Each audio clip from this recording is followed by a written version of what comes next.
Welcome all my dear students. LLTC YouTube channel पर एक बार आपका फिर से स्वागत है। तो चलिए हम लोग बायोमोलिकुल्स को कंटिन्यू करेंगे।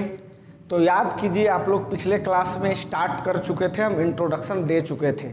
जो बच्चे अभी तक उस वीडियो को नहीं देखे हैं, एक बार पहले उसको फ्रेशली वीडियो रोक के आप उसको देख लीजिए, मेरे फर्स्ट लेक्चर को बायोमोलिकुल्स को। उसके बाद सेकेंड लेक्चर पढ़ने में मज़ा आएगा। और अब जो टॉपिक हम टच करेंगे वो नए सिलेबस के अनुसार भी होगा। तो चलिए, हम लोग कार्बोहाइड्रेट को डिफाइन कर चुके थे, नोमेनक्लेचर में भी बताए थे। आपको क्या बताए थे कि कार्बोहाइड्रेट को जनरली नोमेनक्लेचर में क्या देखा जाता है कि अगर लास्ट में ओज लगा हो तो उसे हम लोग कार्बोहाइड्रेट कहेंगे। कैसे? जैसे ग्लूकोज, माल्टोज, लैक्टोज, सुक्रोज, कुछ ऐसे भी एग्जाम्पल दिए थे हम जो कार्बोहाइड्रेट है बट लास्ट में ओज नहीं लगा हुआ है। तो ऐसे एक्सेप्शन तो हर जगह लगे हुए रहते हैं। तो हम लोग कार्बोहाइड्रेट पे काम भी किए थे, नोमेनक्लेचर बताए थे कि अगर अल्डिहाइड फैमिली का हो तो अल्डोज करके बोलेंगे, कीटोन फैमिली का हो तो कीटोज करके बोलेंगे। 3 कार्बन से कार्बोहाइड्रेट शुरू होता है बच्चों, पिछले क्लास में हम लोग जाने थे। तो 3 कार्बन वाले अगर अल्डिहाइड फैमिली का कार्बोहाइड्रेट है तो अल्डो ट्राइओज कहते थे।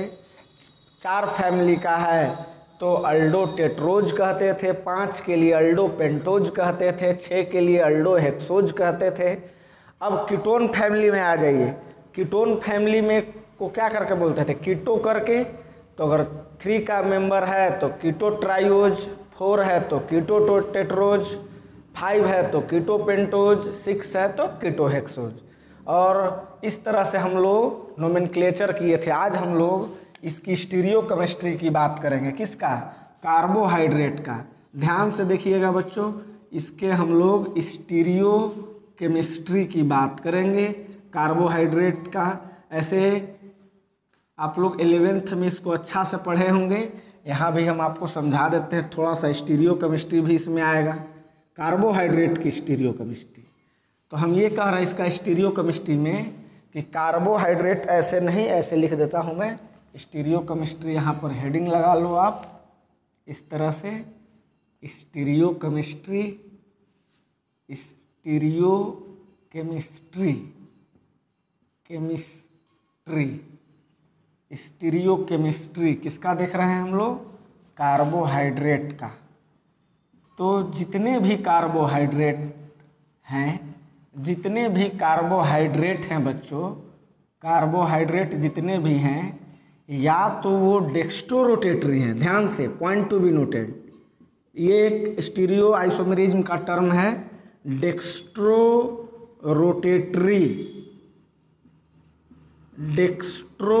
रोटेटरी है और नहीं तो लेवो रोटेटरी है। अब ये क्या होता है सर? जस्ट तुरंत समझाने वाले हैं।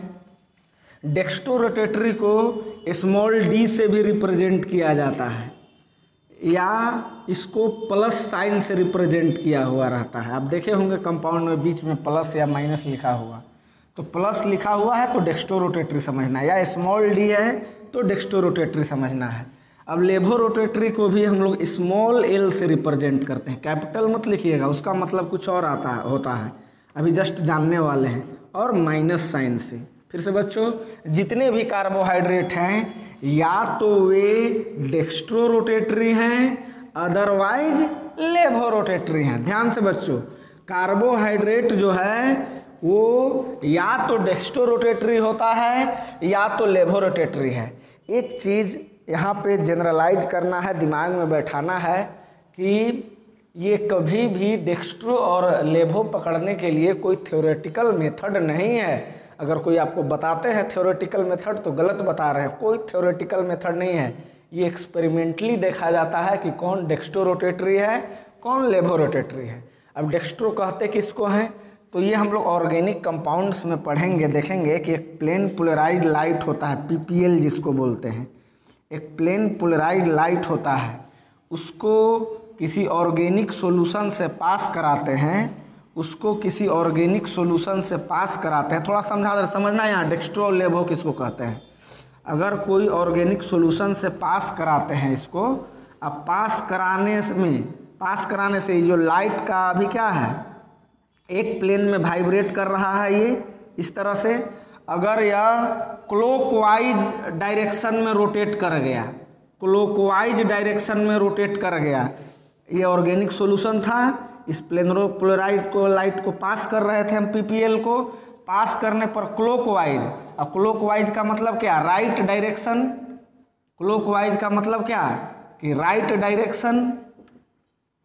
डायरेक्शन, मतलब अगर प्लेन पोलराइड लाइट को राइट डायरेक्शन में रोटेट कर दिया, मतलब क्लॉकवाइज डायरेक्शन में रोटेट कर दिया, तो इस तरह के कंपाउंड को हम लोग डेक्स्ट्रो रोटेटरी कहते हैं, डेक्स्ट्रो रोटेटरी कहते हैं। वही अगर इस प्लेन पोलराइड लाइट को एंटी क्लॉकवाइज डायरेक्शन में रोटेट कर दिया, या एंटी क्लॉकवाइज न कह के क्या कह सकते हैं, एंटी क्लॉकवाइज न कह के क्या कह सकते हैं, टुवर्ड्स लेफ्ट डायरेक्शन में अगर रोटेट किया, तब हम कहेंगे कि ये जो कंपाउंड है वो रोटेटरी है, लेवो रोटेटरी है। पॉइंट टू बी नोटेड बच्चों।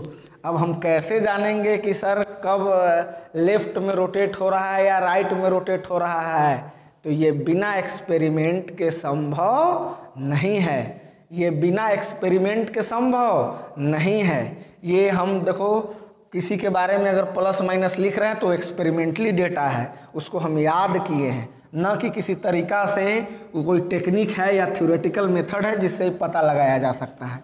ओके बच्चों, इज इट क्लियर है? चलिए फिर से बता दे रहे हैं, कार्बोहाइड्रेट या तो डेक्स्ट्रो रोटेटरी होगा या तो लेवो रोटेटरी होगा। देखो ये कहाँ से आइडेंटिफाई किया जाता है, डेक्स्ट्रो का मतलब अगर प्लेन पोलराइड लाइट को किसी ऑर्गेनिक सॉल्यूशन से पास कराते हैं राइट डायरेक्शन यानी क्लॉकवाइज डायरेक्शन में रोटेट कर दे तो डेक्स्ट्रो रोटेटरी, और अगर लेफ्ट यानी एंटी क्लॉकवाइज डायरेक्शन में रोटेट कर दे तो लेवो रोटेटरी। और ये कहाँ से पता लगाया जाता है, फ्रॉम एक्सपेरिमेंट, ना कि कोई थ्योरेटिकल मेथड है। चलिए तो पूरे कार्बोहाइड्रेट या तो डेक्स्ट्रो रोटेटरी होगा या तो लेवो रोटेटरी होगा। अब पॉइंट पे आते हैं। अब हमारे syllabus according to new syllabus JEE PMT syllabus के अनुसार डेक्स्ट्रो रोटेटरी में हमको दो कंपाउंड मेनली ध्यान रखना है। कौन कौन, एक सुक्रोज और दूसरा ग्लूकोज, ये डेक्स्ट्रो रोटेटरी होते हैं। अब आ जाइए लेवो रोटेटरी में हमारे सिलेबस में एक इम्पोर्टेंट कंपाउंड पढ़ना है, वो है ग्लूकोज। और ये कैसे पता है, सॉरी फ्रुक्टोज। फिर से बच्चों कभी गड़बड़ाइएगा मत, ये प्लस और माइनस लिखने का कोई तरीका नहीं है, ये एक्सपेरिमेंट से आता है। एक्सपेरिमेंट से पता लगा जाता है कि कौन डेक्स्ट्रो रोटेटरी है और कौन लेवो रोटेटरी है। Okay, is it clear? अब आते हैं हम total number of optical isomers. थोड़ा सा 11th का यूज है बच्चों, तो थोड़ा सा रेडी रहिएगा। Total number of optical isomers, total number of optical isomers, total number of optical isomers निकालना होगा तो हमारे लिए फार्मूला है 2 to the power n। 2 to the power n। जितने भी कंपाउंड होंगे, अगर कहीं पे total number of optical isomers निकालने के लिए कह रहा है तो फॉर्मूला होता है 2 to the power n। अब 2 to the power n क्या है सर, ये n क्या है, अभी कुछ देर में हम चर्चा करने वाले हैं। यहाँ n लिख लीजिए, n है नंबर ऑफ कायरल कार्बन, या इसी को हम लोग बोलते हैं एसिमेट्रिक कार्बन। इसको ज़रा नोट करिएगा आप लोग। फिर से, अगर total number of optical isomers निकालना है उसके लिए फॉर्मूला है 2 to the power n। n क्या है, तो नंबर ऑफ कायरल या एसिमेट्रिक कार्बन। अब यहाँ पे दो चीज़ समझना, एक और चीज़ समझने की बात आ गई कि total number of optical isomers निकालेंगे कैसे कार्बोहाइड्रेट का, या सिंपली अगर ऐसे समझना है ये n कायरल कार्बन क्या होता है, तो ये सब 11th में पढ़ना था। कायरल कार्बन किसको कहते हैं, सिमेट्रिक कार्बन, ऐसा कार्बन जो 4 डिफरेंट एटम्स और ग्रुप से अटैच हो। इसको मैं कंटिन्यू करता हूँ, फिलहाल आप इसको इतना नोट करो जल्दी से। चलिए तब अब थोड़ा सा एक सेकंड में, 1 मिनट में समझ लेते हैं कायरल कार्बन क्या होता है। जैसे देखिए, जो बच्चे 11th नहीं पढ़े हैं उनके लिए हम ये बता रहे हैं, क्योंकि नया सिलेबस जो है उसके अनुसार ये सब भी कभी कभी कायरल कार्बन पूछ देता है कि कायरल कार्बन बताइए है कि नहीं। देखिए, अगर कोई कार्बन 4 डिफरेंट एटम्स और ग्रुप से अटैच्ड हो, जैसे यहाँ ए ले लिए, यहाँ बी ले लिए, यहाँ सी ले लिए, यहाँ डी ले लिए, तो देखिए तो ये जो कार्बन है वो 4 डिफरेंट एटम और ग्रुप से अटैच है कि नहीं।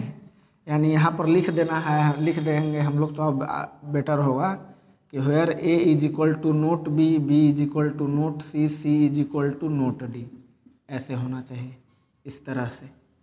तब ये कार्बन कायरल होगा, इसको स्टार दे देते हैं कायरल कार्बन को। अगर कोई हमसे पूछे कि इस कंपाउंड में कायरल कार्बन या एसिमेट्रिक कार्बन कितना है, तो हमारा आंसर क्या होगा, 1। अब एक और एग्जाम्पल समझाते हैं, देखिएगा। नहीं पढ़े हैं तब पर भी कोई बात नहीं है, देख लीजिए एसिमेट्रिक कार्बन किसे कहते हैं, कायरल कार्बन किसके कहते हैं। जैसे ये कार्बन है, इस पर हम यहाँ हाइड्रोजन जोड़ दिए, इधर ब्रोमीन जोड़ दिए, इधर क्लोरीन जोड़ दिए, इधर OH जोड़ दिए, तो देखिए तो इसमें कितने कार्बन हैं, एक कार्बन है। अब ये कायरल है कि नहीं, एसिमेट्रिक है कि नहीं, कैसे पहचाने, तो देखिए 1 2 3 4 4 डिफरेंट एटम और ग्रुप है ना। अभी तो ये ग्रुप हुआ, ये एटम हुआ, ये एटम हुआ, ये एटम हुआ, है ना, इसीलिए ये कार्बन कायरल होगा। यानी यहाँ कायरल कार्बन की संख्या कितनी हो जाएगी, 1 हो जाएगी। ओके, अब देखिएगा एक और एग्जाम्पल लेते हैं बच्चों, ध्यान से देखिएगा। एक और एग्जाम्पल से आपको हम समझाते हैं, ध्यान दीजिएगा। जैसे एक और हम एग्जाम्पल ले लिए हैं इस तरह से, जैसे यहाँ पे हाइड्रोजन है, यहाँ पर Br है, यहाँ पे हाइड्रोजन है, यहाँ पे NH2 है। देखिए अब इसमें भी देखिए कि कार्बन 4 एटम और ग्रुप से अटैच है कि नहीं, तो देखिए NH2 है, H है, Br है, 2 सेम हाइड्रोजन आ गए, इसीलिए इसमें कायरल कार्बन एसिमेट्रिक कार्बन है ही नहीं। यानी यहाँ कायरल कार्बन की संख्या 0 आ गई बच्चों। अब 1-2 और एग्जाम्पल क्लियर करेंगे, आगे बढ़ेंगे हम लोग बच्चों जल्दी से। जैसे एक और एग्जाम्पल आपके सामने हम रखते हैं, ध्यान से देखिएगा, ध्यान दीजिएगा। यहाँ पर एक और एग्जाम्पल ले रहे हैं, यहाँ पे देखिए। अब इसमें देखना है कायरल कार्बन, इसमें कार्बन 2 है।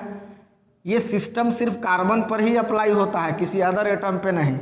तो यहाँ फिर बात करते हैं हम, अब इस कार्बन की बात करो तो 4 डिफरेंट एटम और ग्रुप से अटैच है क्या, ये नहीं। यहाँ 3-3 हाइड्रोजन है और तीनों सेम हो गया, ये तो नहीं होगा। अब इसकी बात करते हैं, ये कार्बन देखिए क्या क्या से अटैच है, हाइड्रोजन, OH, Br, CH3, यानी चारों 4 एटम और ग्रुप हैं, इसीलिए इसमें एक कायरल कार्बन है। इसीलिए यहाँ पर एसिमेट्रिक कार्बन, कायरल कार्बन की संख्या 1 हुई। एक और लास्ट आपकी फाइनल समझ जाइएगा आप लोग, लास्ट है एक और एग्जाम्पल, अनदर एग्जाम्पल ले रहे हैं बच्चों, ध्यान से देखिएगा। एक अनदर एग्जाम्पल ले रहे हैं, यहाँ पर आपको एसिमेट्रिक कार्बन बताना है। 11th में ये इंपॉर्टेंट क्वेश्चन एक माना जाता है, तुम लोग को शॉर्ट में जल्दी से बता रहे हैं। अब इस कार्बन की बात करें, 4 कार्बन है आपके पास, 1 2 3 4। इसमें देखिए क्या है कि यहाँ कार्बन से 3 हाइड्रोजन अटैच है, 3 सेम हाइड्रोजन अटैच हो गया ना, हाइड्रोजन तीनों सेम है, इसीलिए ये तो नहीं होगा। अब इस कार्बन की बात करते हैं, ये कार्बन क्या क्या से अटैच है, हाइड्रोजन, NH2, CH3 और ये वाला पूरा बड़ा ग्रुप, यानी चारों डिफरेंट हो गया। यानी इसमें ये कार्बन कायरल है या एसिमेट्रिक है। अब इस कार्बन की बात कर लो, ये भी 4 से अटैच है, H डिफरेंट, 4 से अटैच नहीं, 4 डिफरेंट से अटैच होना चाहिए। अब एक ये पूरा ग्रुप, यानी इस कंपाउंड में chiral carbon, that means asymmetric carbon की संख्या 2। तो इसको आप कायरल कार्बन, एसिमेट्रिक कार्बन को समझ गए होंगे। अब बात है कि total number of optical isomers, जो आप फार्मूला लिखे हैं sir 2 to the power n, वो कैसे कैलकुलेट करते हैं, तो उस पर भी चर्चा चलेगी। और थोड़ा सा हमको, इसको आप नोट कर लिए होंगे, इसको हम मिटा देते हैं, हम थोड़ा सा चर्चा करेंगे। और ये तो डेक्स्टो रोटेटरी, लेवो रोटेटरी के साथ साथ एक डी और एल नोमेनक्लेचर का चर्चा करेंगे। अब सामने देखिएगा आप लोग, अच्छा से आपको समझाते हैं एक एग्जाम्पल से, ध्यान दीजिएगा। अब कहीं कहीं कंपाउंड में आप कैपिटल डी और कैपिटल एल लिखे हुए आपको मिलता है, अभी मिलेगा, जैसे डी ग्लूकोज मिलेगा लिखे हुए। अब इस डी को कैसे समझना है, एल को कैसे समझना है। एक छोटा डी बताए, ये बोले कि एक्सपेरिमेंट से ऑब्टेन्ड होता है, छोटा डी और छोटा एल। अब हम कैपिटल डी और कैपिटल एल की बात करने वाले हैं, थोड़ा सा देखिएगा यहाँ पर बच्चों। जैसे एक कंपाउंड हम ले रहे हैं जिसका नाम है ग्लिसरॉल्डिहाइड। ग्लिसरॉल्डिहाइड का स्ट्रक्चर थोड़ा सा देख लो, काम आएगा आप लोग को। ये देखिए, यही है ग्लिसरॉल्डिहाइड बच्चों, ध्यान से देखिएगा। अब इसी को स्टैंडर्ड मान के डीएल सिस्टम आए हुए हैं। अब देखिए, ये इसमें जो एसिमेट्रिक कार्बन है कौन है, ये वाला है, इसी को ध्यान देना है। अब इसी पर डीएल सिस्टम एक अवेलेबल है, देखिएगा यहाँ, ये जो कैपिटल डी और कैपिटल एल के बारे में समझाने वाले हैं। ये क्या है, अगर OH राइट में हो और हाइड्रोजन, अब OH की जगह पर NH2 भी हो सकता है, और हाइड्रोजन लेफ्ट में हो, हाइड्रोजन लेफ्ट में हो, तो इसको बाबू डी से रिप्रेजेंट करते हैं। अब ये ग्लिसरॉल्डिहाइड है तो इसको हम लोग डी प्लस ग्लिसरॉल्डिहाइड कहते हैं, ग्लिसरॉल्डिहाइड। फिर से ये प्लस साइन का मतलब, ये प्लस साइन बता रहा है कि ये जो ग्लिसरॉल्डिहाइड है वो प्लेन पोलराइज्ड लाइट को क्लॉकवाइज डायरेक्शन में रोटेट कर रहा है, राइट डायरेक्शन में रोटेट कर रहा है। और ये डी क्या बता रहा है, तो ये डी बताता है कि OH राइट में है और हाइड्रोजन लेफ्ट में है। OH के जगह पर अदर ग्रुप भी हो सकते हैं बच्चों। अब इसका मिरर इमेज ले लीजिए, इसका मिरर इमेज आप लोग ले लीजिए। मिरर में क्या होता है, ये इधर चला जाएगा, ये इधर आईना के सामने रखो, जैसे हम आईना के सामने हम खड़े रहते हैं, तो आईना के सामने हम खड़े रहेंगे तो होता क्या है कि हमारा ये जो राइट हैंड है वो लेफ्ट हैंड की जगह पर दिखेगा और लेफ्ट की जगह पर राइट नहीं। तो वही बता रहे हैं कि इसका मिरर इमेज अगर हम लोग ले लेते हैं तो क्या हो जाएगा, कुछ इस तरह से आ जाएगा, CHO CH2OH, और ये क्या हो जाएगा, OH इधर और NH इधर आ जाएगा, इस तरह से। अब जो मिरर इमेज लीजिएगा वही एल हो जाएगा बच्चों, L minus glyceraldehyde, L minus glyceraldehyde. अब इसका कंसेप्ट क्या है इस एल का, तो अगर H जस्ट उल्टा हो गया ना, देखो यहाँ OH अभी राइट में था, यहाँ हाइड्रोजन अभी राइट में आ गया, और OH कहाँ चला गया, लेफ्ट में। अगर इस तरह से हो जाए तो इसको एल ग्लिसरॉल्डिहाइड कहते हैं।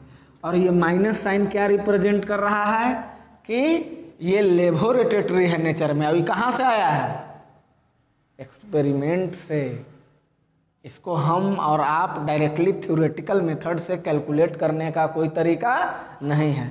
हाँ, ये जरूर है कि अगर हमको ये पता चल गया कि प्लस है तो इसका मिरर इमेज लेंगे तो माइनस होगा। कैसे, अगर ये प्लस है तो राइट डायरेक्शन में रोटेट करेगा इस तरह से। अब इसका मिरर बनेगा तो कैसा बनेगा, ऐसा बनेगा।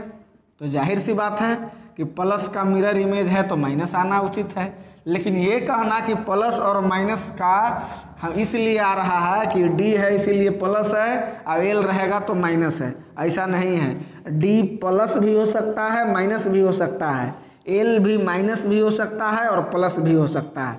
ये कंसेप्ट हमेशा ध्यान रखिएगा। अब ये तो एक्सपेरिमेंट से आता है, ये तो याद रखना पड़ता है हम लोग को। लेकिन डी और एल का कंसेप्ट क्लियर है क्या, कि अगर OH राइट में होगा हाइड्रोजन लेफ्ट में तो डी, अगर हाइड्रोजन राइट में हो जाएगा और OH लेफ्ट में हो जाएगा तो एल। जैसे एक और एग्जांपल जैसे आप लोग को दिखा रहे हैं हम, एक और एग्जांपल से बहुत अच्छा से समझ में आ जाएगा। देखिएगा यहाँ पर दिखा रहे हैं, कंप्लीट दिखाते हैं, कंप्लीट तरीका। जैसे एलानिन के बारे में आप लोग सुने होंगे, देखिए तो एलानिन नहीं भी सुने होंगे तो छोड़िए, आप कंपाउंड तो देख सकते हैं ना, ये अल्फा एमिनो एसिड है या एलानिन भी कहते हैं। अब हमको सबसे पहले इसमें सिमेट्रिक कार्बन ढूंढिए, कायरल कार्बन ढूंढिए। है कायरल कार्बन? है। सबसे पहला काम, यानी इसमें एसिमेट्रिक कार्बन की संख्या 1 है बच्चों, इसमें नहीं है क्योंकि कार्बन COH का मतलब ऐसे होता है। यहाँ पर तो कार्बन कितने एटम और ग्रुप से अटैच है? 1 2 3, तो कायरल का सवाल ही नहीं उठता है। कायरल के लिए 4 एटम होना जरूरी है, पहली चीज़। दूसरी चीज़, चारों डिफरेंट होना चाहिए, तो इसमें सिर्फ एक कायरल है। अब कायरल कार्बन की संख्या 1 आया तो हम लोग फार्मूला लगा सकते हैं, total number of optical isomers. Optical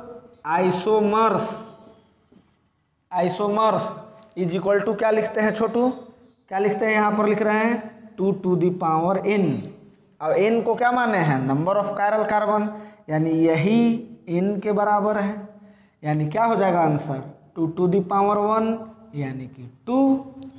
अब ये जो कंपाउंड है इसका हम लोग स्ट्रक्चर कैसे लिखें? 2 कैसे बनेगा ये सर? तो देखिए यहाँ इसको फिशर प्रोजेक्शन फार्मूला में लिखा जाता है।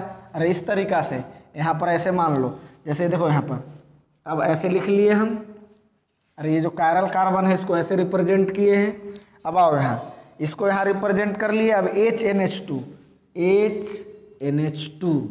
लिख लिए ऐसे। अब COH को ऊपर कर दिए और CH3 को नीचे कर दिए। अब की बार HOH ना रह के H और NH2 है, तो आप सोच के बताओ, हम बोले हैं कि OH या अदर ग्रुप राइट में हो, है ना राइट में, तो इसको D बोलते हैं। यानी बाबू ये D है, इसका कॉन्फ़िगरेशन D है, D प्लस एलानिन। अभी प्लस कहाँ से लाए सर? तो प्लस तो बाबू एक्सपेरिमेंट से है, यानी हम रट्टा मारे हैं, ये तो एक्सपेरिमेंट से आया है, याद किया हुआ है, D प्लस एलानिन। ओके। अब एक और स्ट्रक्चर कैसे बनेगा? एक तो बना लिए, एक और बोलो कैसे बनेगा? तो कुछ करना है, इसका मिरर इमेज ले लो बच्चों, इसका मिरर इमेज ले लो, और मिरर इमेज ले लेंगे तो कुछ इस तरह से बन, NH2 इधर आ जाएगा, H इधर आ जाएगा। ओके। अब बाकी तो एज इट इज रहेगा, COH, और यहाँ क्या हो जाएगा? CH3। अब ये D है, अब देखो जस्ट अपोजिट हो गया, ग्रुप इधर आ गया, H इधर चला गया, तो ये हो जाएगा L- एलानिन। ये आपको बेसिक जानकारी दे रहे थे बच्चों, तो इस तरह से देख लीजिए। फिर से एक बार याद करा दें, ये D और L कहाँ से आया है? तो ग्लिसरॉल्डिहाइड से, कि अगर एटम और ग्रुप राइट साइड में हो और हाइड्रोजन लेफ्ट में तो D होगा, और अगर हाइड्रोजन राइट में आ जाए और NH2 लेफ्ट में आ जाए तो उसको L बोलेंगे बच्चों। ये प्लस साइन एक्सपेरिमेंट से आता है, माइनस साइन एक्सपेरिमेंट से आता है। प्लस कब लिखा जाता है? जब PPL को राइट डायरेक्शन में रोटेट करे। माइनस कब लिखा जाता है? जब PPL को लेफ्ट डायरेक्शन यानी एंटी क्लॉकवाइज डायरेक्शन में रोटेट करे। अब ये कहाँ से ऑब्टेन किया जाता है? From experiment. एक और इम्पोर्टेंट बात, D प्लस भी हो सकता है, माइनस भी। ऐसा नहीं कि रट्टा मार लेना कि D हमेशा प्लस होगा, L हमेशा माइनस होगा, नहीं, कभी कभी L प्लस हो जाता है या कभी कभी D माइनस भी हो जाता है। ओके बच्चों, अब हम अपने ओरिजिनल टॉपिक पे आते हैं। आपको हम total number of optical isomers भी निकालने सिखा दिए। 2 बना तो ऐसे बना दिए, 1 और 1 2। ठीक है, नोट कीजिए इसको। तो चलिए बच्चों, नोमेनक्लेचर भी सीख लिए, स्टीरियोकेमिस्ट्री भी सीख लिए। ये इंट्रो आपको हल्का हल्का बता दिए ताकि परेशानी ना हो आगे आपको। अब हम शुरू करते हैं मेजरली एक सबसे सिंपल और सबसे मज़ेदार और सबसे इम्पोर्टेंट कंपाउंड का चर्चा कर रहे हैं। थोड़ा सा भी ग्लूकोज सुने हैं? ग्लूकोन डी सुना होगा, वही ग्लूकोज की बात कर रहे हैं, उसी के स्ट्रक्चर के बारे में। यानी आज हम इंट्रोडक्शन आपको देंगे ग्लूकोज का। इंट्रोडक्शन देने वाले हैं किसका? इंट्रोडक्शन देने वाले हैं किसका हम लोग बाबू आजू? ग्लूकोज का। Introduction of glucose. बस यही जान लो कि इंट्रोडक्शन ऑफ ग्लूकोज से कम हर इंट्रेंस में 4-4 5-5 बार क्वेश्चन आया है। जेई की बात कर लो, नीट की बात कर लो, हाल फिलहाल जेई एडवांस 18 में, 2018 में, आपका नीट जेई एडवांस 2015 में सिर्फ ग्लूकोज के स्ट्रक्चर से क्वेश्चन आया हुआ है। आपका इस एग्ज़ाम में 1 साल पहले ग्लूकोज से बहुत सारा, मतलब सबसे अगर मेजरली पकड़ता है अगर कोई भी इंट्रेंस तो ग्लूकोज को ही। तो कुछ कहने से पहले हम पहले ग्लूकोज के बारे में अच्छा से जान लेते हैं। तो इंट्रोडक्शन ऑफ ग्लूकोज जानने वाले हैं बाबू। ग्लूकोज का फॉर्मूला आप लोग जानते होंगे, क्या होता है? C6H12O6 यही होता है। और ये जो C6H12O6 दे रहे हैं, इसमें एक और चीज़ जानने की ज़रूरत है कि CHO, इसमें अल्डिहाइड फंक्शनल ग्रुप होता है। सबसे पहली बात कि आपको पता होना चाहिए कि ग्लूकोज का मोलिकुलर फार्मूला C6H12O6। वैसे फ्रुक्टोज का भी यही होता है, लेकिन फ्रुक्टोज में कीटोनिक फंक्शनल ग्रुप होता है और अल्डिहाइड में, ग्लूकोज में अल्डिहाइडिक ग्रुप होता है। अब ध्यान से बच्चों आप लोग समझने के लिए तैयार हो जाइए कि what is the structure of glucose. तो 6 कार्बन है, देखो 6 को कैसे लिखना है, ध्यान से देखना है। ये तो पहले CHO लिख दिए, 1 2 3 4 5 6, और 6 कार्बन में यहाँ आप CH2OH लिख लो, यही तरीका है। ऐसे हर कार्बन पर एक OH आने वाला है एक्सेप्ट दिस। और वैसे कार्बोहाइड्रेट का डेफिनेशन भी पढ़े हो कि सभी पर ही OH होता है। अब देखना ध्यान से, 1 2 3 4 5 6 हो गया। अब यहाँ से देखना वैलेंसी कैसे पूरा कर रहे हैं हम, ध्यान से देखिएगा। यहाँ से गिनिए, 1 2 3 4 5 6 कार्बन हो गया। अब ध्यान से देखना, 1 2 3 पर OH आपको लेफ्ट में रखना है, हाइड्रोजन को राइट में रखना है। ध्यान से बच्चों, 3 कार्बन पर OH को किधर रखना है? लेफ्ट में, हाइड्रोजन को राइट में, और बाकी जगह हाइड्रोजन को लेफ्ट में रखना है और OH को राइट में रखना है। बाकी सभी जगह बच्चों ध्यान दीजिएगा। स्ट्रक्चर समझ में आया? क्या किए? ऊपर CHO और 6 कार्बन पर CH2OH, 1 2 3 पर OH को किधर रख रहे हैं हम? राइट में, सॉरी लेफ्ट में, और हाइड्रोजन को राइट में, समझे? और इसी का नाम है बच्चों D+ ग्लूकोज। इसी का नाम है D+ ग्लूकोज। अब एक से अधिक जब कायरल कार्बन आ जाए, इसमें देखो ढेर सारा कायरल कार्बन है, देखो यहाँ पर ये भी कायरल कार्बन है, ये भी कायरल कार्बन है, ये भी कायरल कार्बन है, ये भी कायरल कार्बन है। तो ये सर D किसके अनुसार आप लिख रहे हैं? तो बाबू जब एक से अधिक एसिमेट्रिक कार्बन हो तो D और L डिसाइड किया जाता है लास्ट एसिमेट्रिक कार्बन से। देखो इससे डिसाइड किया जाता है, इस कायरल कार्बन से डिसाइड किया जाता है, इस कायरल कार्बन से डिसाइड किया जाता है D और L। अगर ये बदला, अगर ये OH इधर चला जाएगा तो फिर से L हो जाएगा। ठीक है बच्चों, समझे? एक बार फिर से ध्यान से देखिएगा, बहुत इम्पोर्टेंट है इसीलिए समझा रहे हैं। क्या करना है? 6 कार्बन है आपके पास, तो कैसे लिखोगे? CHO पहले लिख लिए, फिर 1 2 3 4 5 6, यहाँ CH2OH कर लिए। अब 1 2 3 OH लेफ्ट में, हाइड्रोजन राइट में, और बाकी की कहानी सेम हो जाएगी, जस्ट अपोजिट, यानी HOH HOH HOH। यही है बाबू D+ ग्लूकोज। एक बात ध्यान देना, मन में क्वेश्चन उठ रहा हो, एक भी HOH इधर से उधर नहीं होना चाहिए, जैसे है वैसे होना चाहिए। एक भी इधर उधर हो गया तब वो D ग्लूकोज नहीं होगा। अब इसका हम लोग मिरर इमेज ले लेंगे, ये आईना है, ऐसे आईना बनाते हैं, ये मिरर इमेज ले लेंगे तो देखिए होगा क्या। ये तो CHO है, CHO रहेगा, 1 2 3 4 5 6 CH2OH। इस तरह से होगा क्या होगा कि जो कायरल कार्बन जहाँ जहाँ है वो सब अपना कॉन्फ़िगरेशन चेंज कर लेगा, मतलब मिरर के सामने रहेंगे तो पलट जाएगा। पलटने पर क्या हो जाएगा, ये OH ये H इधर ऐसे, और यहाँ पर क्या हो जाएगा, इधर OH आ जाएगा, यहाँ H, यहाँ क्या हो जाएगा HOH, जस्ट पलट जाएगा HOH, सॉरी उल्टा लिख रहे हैं, यहाँ OH इधर न है, अरे यहाँ पर OH इधर न है, ये OH इधर आ जाएगा और H, और यही है बाबू L माइनस ग्लूकोज। आप लोग स्ट्रक्चर को ध्यान से देख लीजिए, इसको नोट भी कर लीजिए। अब देखिएगा बच्चों, अभी क्या बना है, D plus glucose L minus glucose. इसको एक दो बार आप प्रैक्टिस कीजिएगा, एकदम दिमाग पर आ जाएगा। 1 2 3, सिर्फ 3 कार्बन पर याद रखना है कि OH और H, OH किधर होना चाहिए, किधर, लेफ्ट में, और हाइड्रोजन राइट में। अब बाकी सब में जस्ट उसका उल्टा, ऊपर CHO नीचे CH2OH, और उसका मिरर इमेज ले लीजिएगा तो L माइनस ग्लूकोज बन जाएगा। लेकिन नेचर में D प्लस ग्लूकोज पाया जाता है, जो इधर बनाए थे अभी D प्लस ग्लूकोज। अब D plus glucose 2 optically active form में एग्जिस्ट करता है।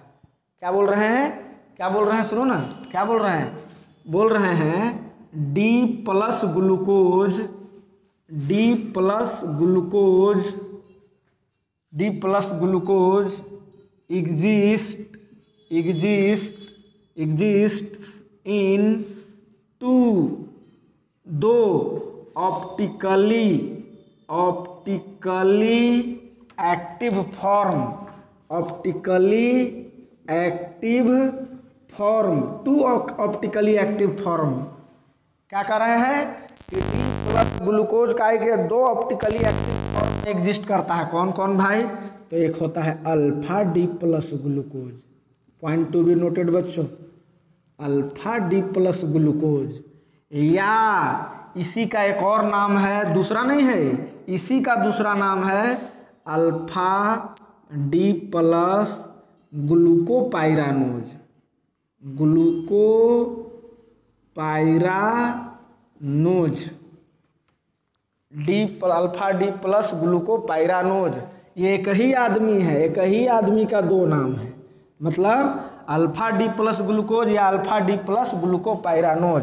अब दूसरा कौन फॉर्म है, क्या कर रहे हैं, D plus glucose 2 optically active form में एग्जिस्ट करते हैं। कौन कौन, अल्फा D प्लस ग्लूकोज जिसका दूसरा नाम है alpha D plus glucopyranose, and beta D plus glucose, और इसी का दूसरा नाम है बीटा D प्लस ग्लूकोपाइरानोज। क्या कर रहे हैं बच्चों, कर रहे हैं कि D प्लस ग्लूकोज जो है वो 2 ऑप्टिकली एक्टिव फॉर्म में एग्जिस्ट करता है, अल्फा D प्लस ग्लूकोज या alpha D plus glucopyranose, and beta D plus glucose oblique beta D plus glucopyranose. किसको तोड़ रहे हैं, D प्लस ग्लूकोज को बच्चों। तो चलिए वो दोनों ऑप्टिकली एक्टिव फॉर्म को हम लोग देखते हैं, पहले इसको नोट कर लीजिएगा आप लोग बच्चों। तो चलिए आप लोग नोट कर लिए, तो इसको हम यहाँ बनाते हैं, इसको नोट कर लीजिए। तो बनाते हैं हम, अब हम लोग इसको बना लेते हैं फट से। क्या होता है, 2 ऑप्टिकली एक्टिव फॉर्म, सामने देखिएगा। पहले फिर से D प्लस ग्लूकोज का स्ट्रक्चर बनाइए, तब न बनाएंगे उसी से। तो चलिए D प्लस ग्लूकोज का स्ट्रक्चर याद करो, कैसे, CHO, अब 6 गिनो, 1 2 3 4 5 6, CH2OH। अब कैसे करना है बोलो, 1 2 3 में OH लेफ्ट पर, हाइड्रोजन राइट में, और बाकी सभी जगह HOH HOH HOH। यही है D plus glucose, D plus glucose, यही था। अब इसके दो ऑप्टिकली एक्टिव फॉर्म कैसे बनते हैं, तो आइए यहाँ पर समझते हैं। इस CHO को देखो तो ऐसे लिख सकते हैं क्या, इस CHO को मैं ऐसे लिख सकता हूँ क्या, बोलिए, ऐसे बिल्कुल लिख सकते हैं। अब देखिएगा यहाँ 1 2 3 4 5, यहाँ से इसका लॉन पेयर अब रिएक्शन करा रहे हैं, थोड़ा सा समझिएगा।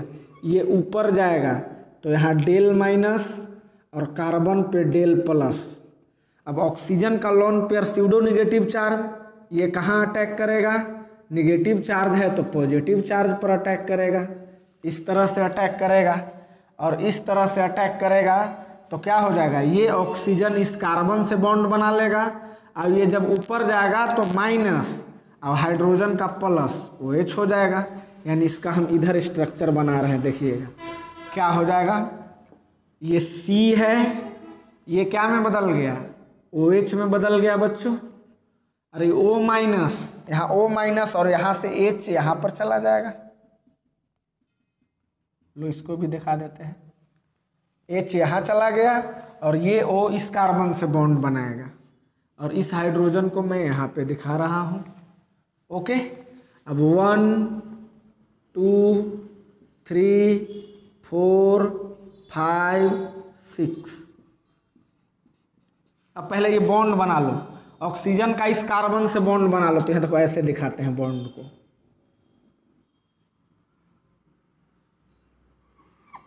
दिखा दिए, थोड़ा सा बीच में रखो अच्छा लगेगा। तो बन गया, O का बॉन्ड कार्बन से बना दिए। अब बाकी जगह पे जैसे है वैसे एज इट इज उतार दीजिए। यहाँ क्या है HOH, यहाँ क्या है OHH, यहाँ क्या है HOH। ये चीज़ ध्यान रहे, ये स्ट्रक्चर आपको दिमाग में सेट है तो ये आसानी से बनेगा। अब इसी को बोलते हैं बाबू alpha D plus glucose. Alpha कहने के पीछे रीजन क्या है, एक्सक्यूज क्या है, तो यहाँ देखिए, यहाँ से पहचाना जाता है कि ये अल्फा है इस जगह से। पहली बात को ये अपने साइकिल बन गया, यहाँ पर देख लो कितना कार्बन का 1 2 3 4 5 6 साइक्लिक कंपाउंड हो गया 6 मेंबर रिंग का। अब कोई पूछेगा भी सर आप यहीं से काहे जोड़े, यहाँ से काहे नहीं जोड़े, तो अगर हम यहाँ से जोड़ते तो रिंग छोटा पड़ जाता, यानी 5 मेंबर का हो जाता। 11th में हम लोग पढ़े हैं, या जहाँ सुन लीजिए कि 6 member ring is stable then all other ring, सभी रिंग से ज़्यादा इसकी स्टेबिलिटी होती है, इसीलिए 6 मेंबर रिंग बनाए हैं। अब OH यहाँ पर किधर है, राइट में है देख लो, और हाइड्रोजन किधर है, लेफ्ट में है।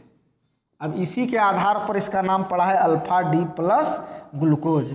हम बोले हैं कि डी प्लस ग्लूकोज के दो फॉर्म, एक अल्फा डी प्लस ग्लूकोज, दूसरा बनाने या इसी का एक और नाम दिए हैं अल्फा डी प्लस ग्लूकोपाइरानोज। आप देख रहे होंगे कितना आसानी से स्ट्रक्चर किसी का बना सकते हैं, और सबको बनाना है, क्वेश्चन तभी आपको समझ में आएगा इसका। अब आइए, अब बीटा के लिए कुछ खास नहीं करना है, सिर्फ इसको इधर ले जाओ, इसको इधर, बाकी एज इट इज रहेगा। यानी इस तरह से OH इधर चला जाएगा, इधर का मतलब लेफ्ट में, हाइड्रोजन राइट में। 1 2 3 4 5 6 CH2OH। अब आप फटाफट यहाँ पर भी रिंग का फॉर्मेशन कर दीजिए, ये ऐसे और ये जाके यहाँ जाके जुड़ जाता है।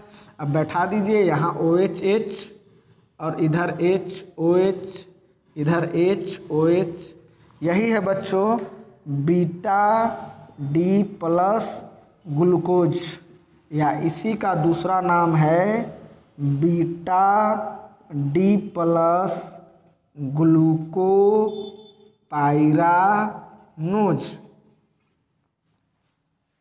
तो यहाँ पर फिर से याद कराते हैं कि अल्फा और बीटा में फ़र्क क्या है। अल्फा और बीटा में सिर्फ फ़र्क यही है फर्स्ट कार्बन पर। इस कार्बन को हेमी एसिटल कार्बन भी बोला जाता है, या ये भी हेमी एसिटल कार्बन है, या इसको फर्स्ट कार्बन मान लीजिए, 1 मान लीजिए, क्या है ही 1।